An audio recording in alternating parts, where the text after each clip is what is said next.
Bonjour à toutes et à tous, j'espère que vous allez bien en cet automne 2021. Je vous fais une vidéo aujourd'hui pour parler d'argent et de peur.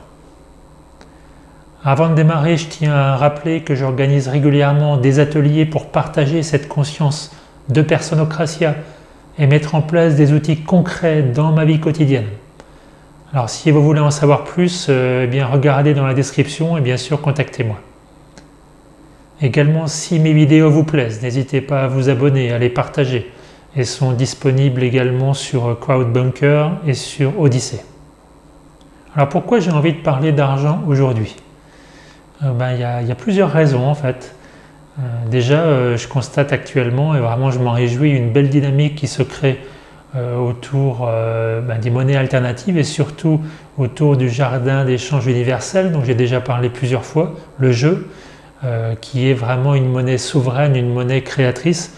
Je vais en dire quelques mots encore après. Et puis aussi parce que de l'autre côté, lui, le système, bien, il continue son plan et quelque part, on peut dire que c'est déjà l'après-Covid. Alors, est-ce que ça veut dire que la crise sanitaire, elle est terminée? Évidemment non, ils vont continuer leur cirque encore un petit moment, mais je dirais qu'ils ont quand même fait le gros du travail. La plupart des moutons sont rentrés dans la bergerie, la plupart des gens sont vaccinés, en tout cas dans les pays occidentaux. Donc maintenant, il est temps d'amener les autres étapes, les autres éléments, tous ceux qui sont déjà prévus par le gouvernement mondial, le nouvel ordre mondial dans l'agenda 21. Donc là, ils reviennent très très fort, bien sûr, avec le climat, et puis aussi avec la crise économique. Oui, bien sûr, le Covid, ça a coûté cher. Et donc, il faut s'attendre effectivement à ce qu'il se passe des choses dans les mois qui viennent. Alors, ça peut être de l'inflation, ça va être l'euro numérique, ça va être peut-être effectivement l'accès à nos comptes bancaires qui va être relié à différentes conditions. Le fait d'avoir une puce, le fait d'avoir un pass sanitaire, pourquoi pas, j'en sais rien. De toute façon, on sait effectivement dans quelle direction ils vont, le but étant de tout contrôler. Mais je rappelle que de toute façon, tout leur appartient déjà puisque tous mes biens, entre guillemets, sont la propriété en fait de la personne légale, l'entité juridique qui est adossée à mon don.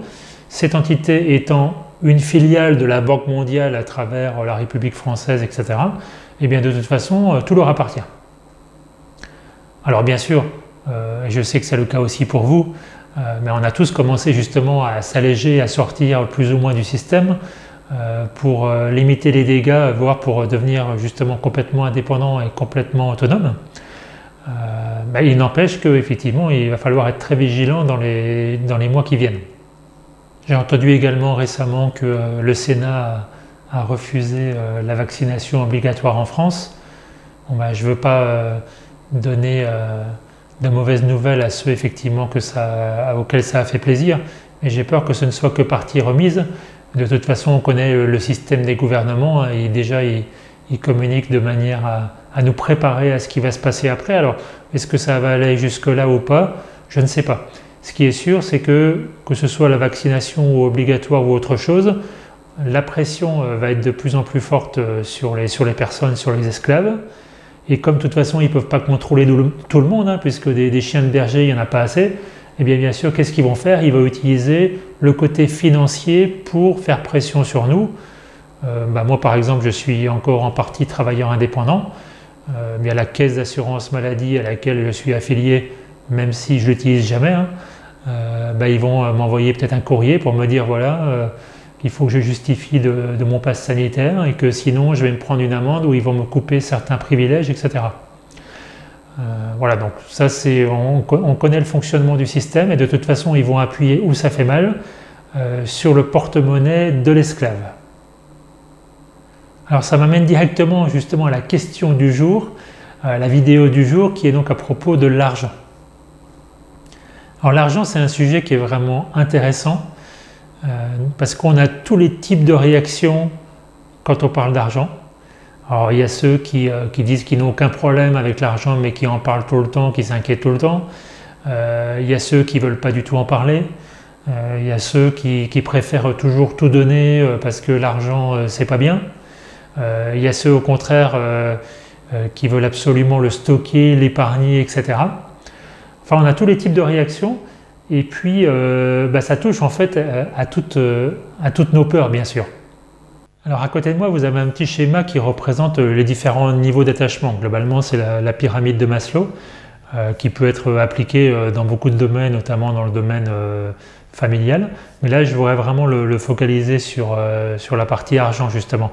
Alors, ce qui est intéressant là-dedans, c'est qu'on retrouve un petit peu tous nos peurs, des peurs qui sont localisées justement sur différentes parties. Il y a les peurs plus physiques, les peurs plus émotionnelles, vitales, les peurs plus mentales. Ça correspond aussi bien sûr à différents niveaux de conscience. Puis ce qui est intéressant, c'est que l'argent qui normalement c'est juste quoi? L'argent c'est un morceau de papier, c'est un outil justement pour faire du troc différé. Cet argent, on le retrouve un petit peu à tous ces niveaux puisqu'il va déclencher les peurs correspondantes. Bon, quelque part c'est logique puisque l'argent c'est une énergie, donc ça dépend bien sûr de l'intention qu'on va poser dessus.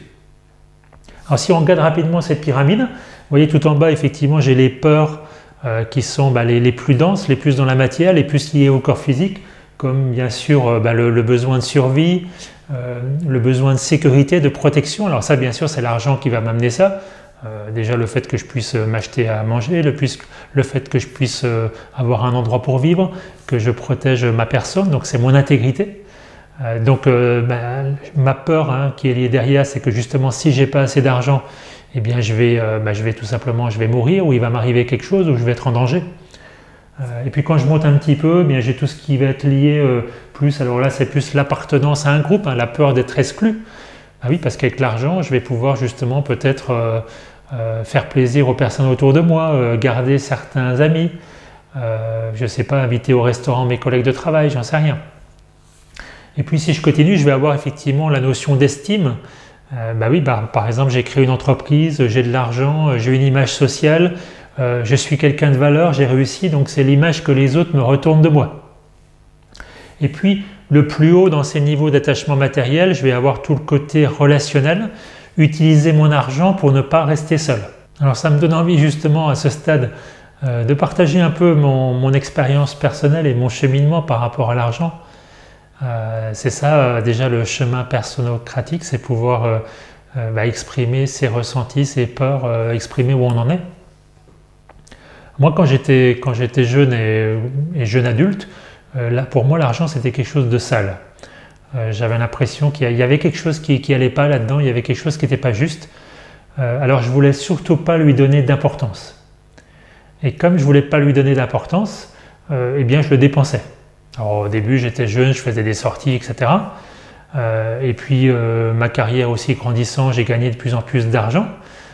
Et donc j'ai commencé à utiliser cet argent, continuer à le dépenser, mais dans des domaines divers et variés, et principalement justement pour faire plaisir aux personnes autour de moi, pour avoir du relationnel, et puis aussi quelque part pour imposer ma vérité à l'autre. Par exemple, si je vis avec une personne ou ma compagne, mon épouse, etc., c'est moi qui ramène l'argent à la maison, ça me donne un certain pouvoir. Alors bien sûr, comme la plupart des gens dans ces situations, je n'étais pas conscient de ce qui se passait, je n'étais pas conscient de ce que j'étais en train de faire. Je savais qu'il y avait un truc qui n'allait pas avec l'argent et je me disais, puisque ça, c'est pas bon, autant que je l'utilise justement pour me servir. Alors me servir, c'est me faire plaisir, c'est mon confort, c'est faire plaisir aux autres et puis c'est rappeler aux autres que c'est moi qui fournis l'argent, que je suis le fournisseur. Vous savez, dans un couple, c'est comme ça, il y a l'équilibre, il y a l'homme qui fournit l'argent et puis la femme qui fournit autre chose. Je vous laisse deviner, n'hésitez pas à m'en parler dans vos commentaires si vous avez une petite idée. Et puis quand j'ai commencé à grandir en conscience, entre guillemets, je suis devenu plus mouton jaune, spirituel, thérapeute, on m'a expliqué qu'en fait je vivais dans l'abondance et que justement je pouvais participer à cette abondance en faisant circuler cet argent. Alors je me suis retrouvé dans des groupes un petit peu pyramidaux, je ne sais pas, comme les cercles d'abondance, vous devez connaître. Alors j'ai donné plein d'argent qui ne m'est jamais revenu. Mais par contre, ça m'a permis de rencontrer plein de gens, j'avais l'impression effectivement de participer à la richesse de tous, à la richesse de la planète, etc. Donc ça, c'est l'ego spirituel qui bien sûr, qui l'a emporté, mais toujours avec ma même intention, il fallait que je me débarrasse de l'argent, parce que pour moi, effectivement, c'est quelque chose, je ne savais pas trop quoi en faire. Et puis je voulais surtout pas qu'on puisse dire de moi que je suis avare, que je suis quelqu'un qui garde l'argent. Ça, c'était vraiment une image que je voulais pas avoir en tout cas. Alors au fur et à mesure des années, et puis aussi avec certaines difficultés professionnelles que j'ai vécues, eh bien, ça devenait de plus en plus difficile d'avoir suffisamment d'argent pour répondre justement à tous mes besoins, tous les besoins physiques, vitaux, mentaux, etc. Alors j'ai commencé à emprunter, bien sûr emprunter pour une maison, emprunter pour des prêts à la consommation, enfin tout ce qui était possible et inimaginable. Je ne dirais pas que je me suis surendetté, mais à un moment j'en étais pas loin. Pourquoi? Parce que justement c'était cette souffrance énorme à l'intérieur de moi que je ne savais pas comment combler autrement. À aucun moment ça m'est venu à l'idée d'économiser de l'argent. C'était plutôt je vais utiliser le système à 1000%, tout ce qui peut me fournir. Si je suis endetté, c'est pas grave, on verra plus tard. Alors vous voyez, quand je m'entends parler, je m'entends raconter effectivement cette histoire, il y a mon ego qui me dit mais mon Dieu, mais qu'est-ce que tu étais bête! Et non seulement tu étais bête, et en plus maintenant tu racontes devant tout le monde à quel point tu étais stupide. Bien c'est pour ça que je vous fais ce témoignage, parce qu'on a tous des choses dans le passé aussi dont on n'est pas très fiers. Et je crois que c'est important aussi par rapport à soi-même. Non pas de se pardonner, parce que se pardonner, on est encore dans un jugement de valeur, mais tout simplement d'accepter que c'était l'expérience que je devais vivre pour en arriver là. Ah oui, je ne peux rien regretter, si je n'avais pas vécu tout ça, j'en serais pas où j'en suis aujourd'hui. Alors s'apporter aussi un petit peu de douceur, mais regarder aussi les choses et ne pas hésiter à les dire. Parce qu'en cachant la vérité, on sait ce qui se passe, on repart dans l'autre sens, on repart dans le sens du système, le monde du mensonge. C'est là que eux ils gagnent justement. Et moi j'ai plus envie de jouer ça. Alors je peux regarder effectivement les expériences que j'ai vécues, ce que je me suis créé pour justement me réveiller. Puis quand je me suis réveillé, c'était un petit peu comme quand je me suis réveillé au niveau de la santé. C'est au départ, on a un problème, on va chez le médecin. Et puis ensuite, quand je me rends compte qu'il y a des choses que peut-être qui ne fonctionnent pas bien avec les médicaments, ça n'améliore pas ma situation, voire pire, je commence à aller dans la médecine alternative, aussi apprendre à me soigner moi-même, aller voir des personnes qui vont prendre en compte mon corps dans sa globalité. Je parle aussi bien sûr de tout ce qui est caché, émotionnel, etc. Et puis après, je continue, puis à un moment je me rends compte qu'effectivement c'est à l'intérieur de moi que ça se joue, que c'est mes conflits qui génèrent mes maladies, etc. Mais ça prend du temps. Moi quand je me suis réveillé par rapport à l'argent, c'était un petit peu pareil. J'ai même eu une phase où au contraire, je voulais plus rien dépenser du tout, je voulais même plus faire plaisir, je voulais plus rien m'acheter, tellement je voulais plus retomber finalement dans le fonctionnement que j'avais eu avant de dépenser sans réfléchir. Ben oui, tout ça c'est un cheminement, et comme pour la santé, pour en arriver à regarder l'intérieur de moi et de regarder qu'est-ce qui se passe, qu'est-ce que j'ai à combler, et en travaillant bien sûr là-dessus, en parallèle, de mettre en place des outils qui vont me permettre de vivre l'argent autrement. Alors qu'est-ce que ça veut dire vivre l'argent autrement? Ça veut dire d'une part m'alléger par rapport au système, arrêter les prêts bancaires, si j'en avais, bien justement les rembourser, les terminer, trouver un moyen bien sûr de m'en sortir progressivement. Je ne suis pas là pour tout casser, tout révolutionner. Je fais ça par amour pour moi. Idéalement, bien sûr, de ne plus avoir de compte bancaire, ou si j'ai encore un compte bancaire, de l'utiliser le minimum. De regarder toujours ce que ça me fait chaque fois que je parle d'argent, que ce soit les impôts qui me réclament de l'argent, quand je dois utiliser ma carte bancaire, si je décide d'acheter un truc sur Internet.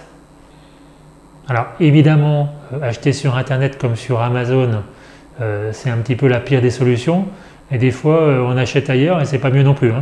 Donc je crois que l'important c'est toujours, comme dans tous les domaines, c'est de regarder ce que ça me fait à l'intérieur, comment ça vibre pour moi, et puis de me rappeler que tout ça, de toute façon, c'est mon chemin pour guérir mes peurs. Alors il n'y a pas de bien ou pas de mal, c'est pas parce que j'ai acheté une fois sur Internet que c'est la fin du monde, et c'est pas parce que j'achète aussi toujours dans des petits commerces locaux que j'ai travaillé sur mes peurs. Par contre, effectivement, c'est une tendance. Ma tendance, bien sûr, c'est d'aller vers l'être humain.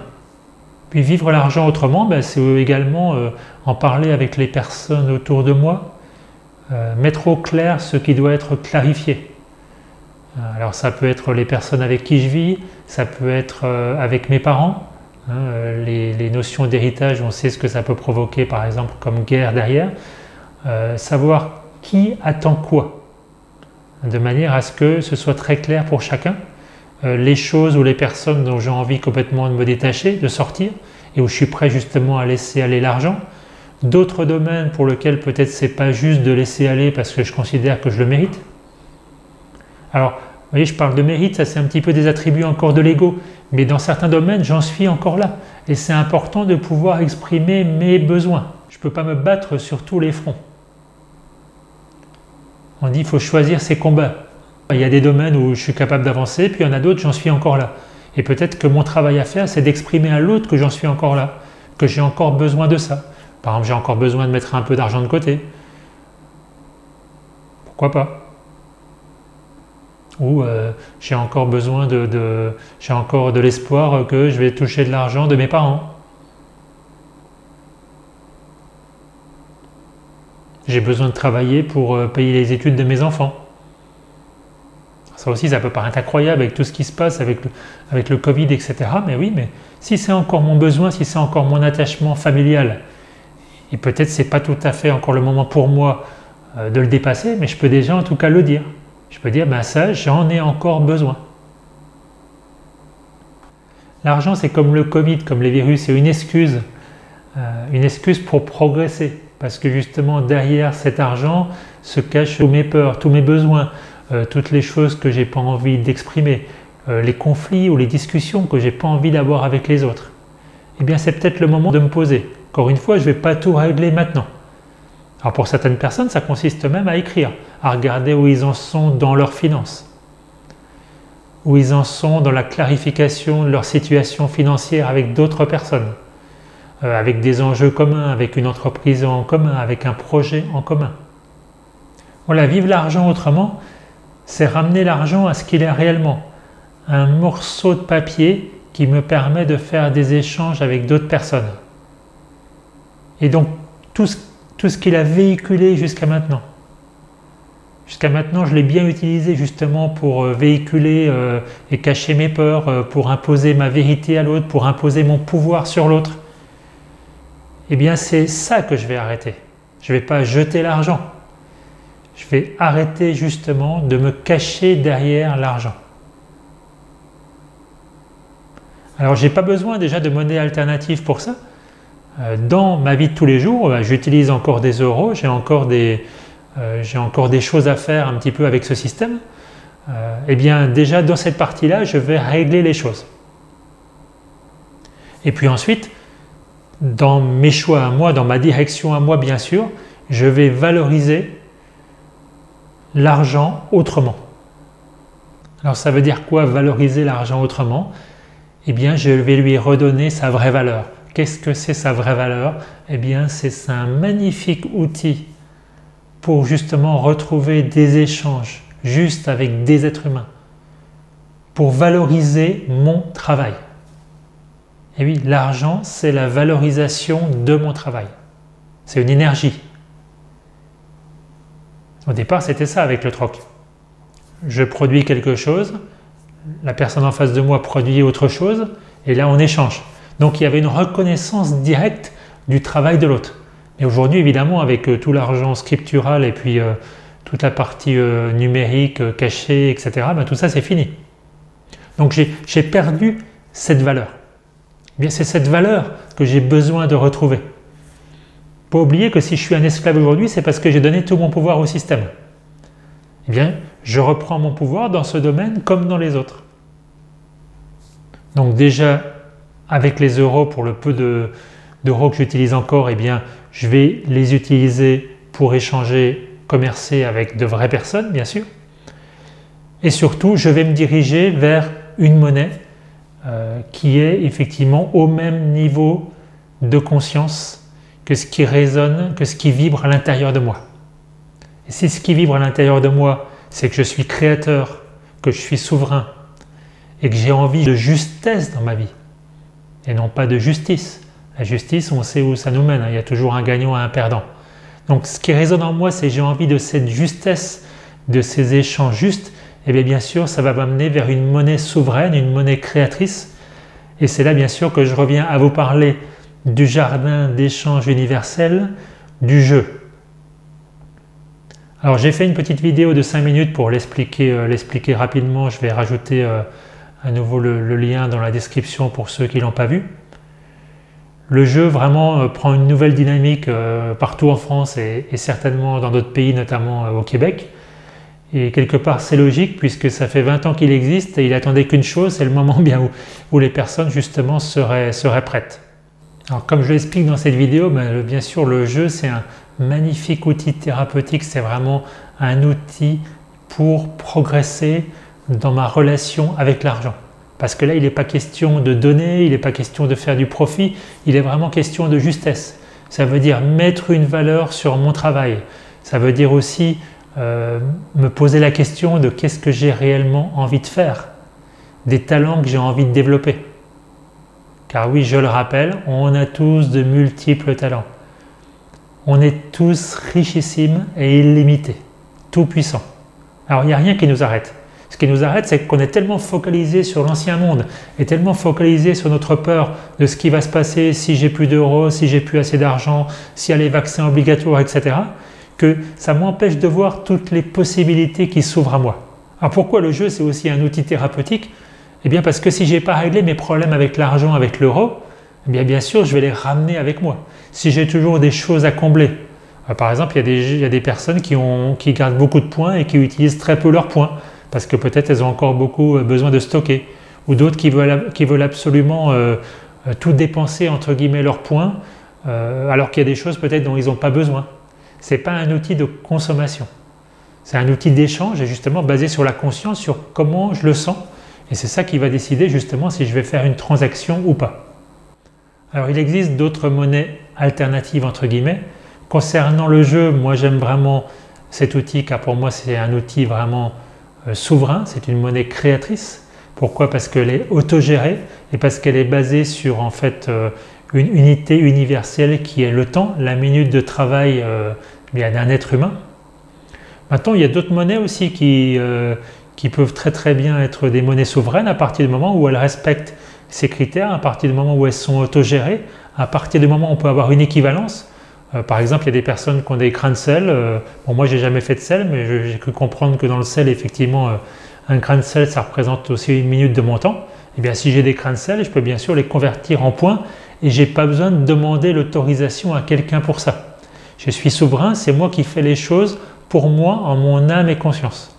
Donc avec le jeu, il n'y a pas de garantie, il n'y a pas d'autorité extérieure, il n'y a personne qui va venir contrôler mon carnet. Donc ça me donne à la fois une liberté et une responsabilité, et ça vibre à l'intérieur de moi parce que c'est vraiment qui je suis. Donc un échange à point jeu, ça amène vraiment quelque chose, une énergie, un plaisir, un ressenti qui est vraiment très fort et très vrai. Il y a aussi des personnes qui disent que puisque je suis un être illimité, infini, pourquoi il y a encore besoin de points jeu, pourquoi effectivement simplement on n'échange pas tout comme ça, pourquoi on ne se donne pas tout, etc. Un jour certainement, définitivement, on n'aura plus besoin de tout ça. On sera dans la complicité d'âme. Si vous voyez le tableau qui est à côté de moi, c'est un tableau qui a été réalisé par ma compagne Tondiès.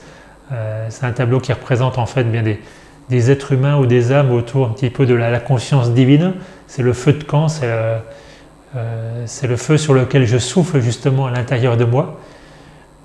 Mais c'est ça qui nous rassemble aujourd'hui. C'est l'essence de qui nous sommes réellement. Donc ça c'est là, et ça n'a pas besoin d'argent, ça n'a besoin de rien.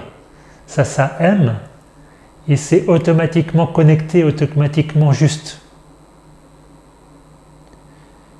Mais j'en suis pas encore tout à fait là. Et ce serait vraiment malhonnête de ma part de le dire. Et en plus je pense que si j'en étais là, eh bien j'aurais tout transformé et peut-être que même mon apparence aujourd'hui aurait changé.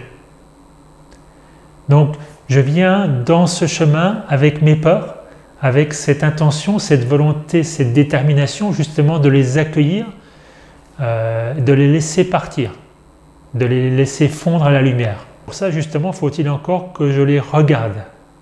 Si je dis, ah ben non, mais moi il n'y a pas de problème, moi maintenant l'argent c'est fini, je suis que dans l'abondance, moi je donne tout et puis il y a tout qui me revient.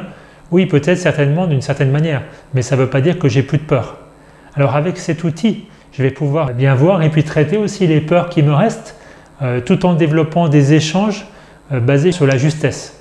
Parce qu'en plus avec le troc, il y a des fois quelque chose que je n'ai pas spécialement envie d'échanger maintenant, ou bien l'autre n'a pas ce qui m'intéresse sur le moment. Donc là, avec un simple morceau de papier, eh bien, je retrouve ce plaisir et cette liberté, tout en regardant qu'est-ce que ça me fait à l'intérieur de moi. Comment je peux retrouver justement cette communication sans enjeu, de pouvoir dire ma vérité, de pouvoir écouter mes ressentis. Car il n'y a pas d'enjeu en réalité dans l'argent. C'est juste notre prison mentale. On se met tous ces enjeux. Parce que l'argent, ça représente l'avenir, ça représente le manque, toutes les peurs dont j'ai parlé tout à l'heure. Mais en réalité, il n'y a pas d'enjeu. L'argent, c'est juste un outil dans cette pièce de théâtre pour me faire grandir. Alors l'outil proposé par le système pour m'esclavager, non merci. Maintenant, j'ai mon nouvel outil, mon outil d'être souverain, qui me permet de créer, de me faire plaisir, de faire plaisir aux autres et d'accueillir mes peurs. Alors si vous n'êtes pas encore dans le jeu, dans une monnaie souveraine, eh bien renseignez-vous, regardez ce que ça vous fait à l'intérieur. Surtout au début, il y a plein de peurs qui arrivent, on ne sait pas trop comment ça va se passer, comment démarrer un groupe, comment rentrer dans un groupe, est-ce qu'on va trouver les choses dont on a besoin. Mais il est temps que je fasse confiance à mon âme. À l'intérieur de moi, il y a quelque chose qui sait, qui connaît la direction. Il faut juste que je donne un petit coup de pouce, que je prenne la bonne décision. Voilà, j'espère que cette vidéo vous a plu. N'hésitez pas bien sûr à me faire des commentaires, encore une fois à la partager, et puis à me contacter si vous avez envie d'aller plus loin. À bientôt!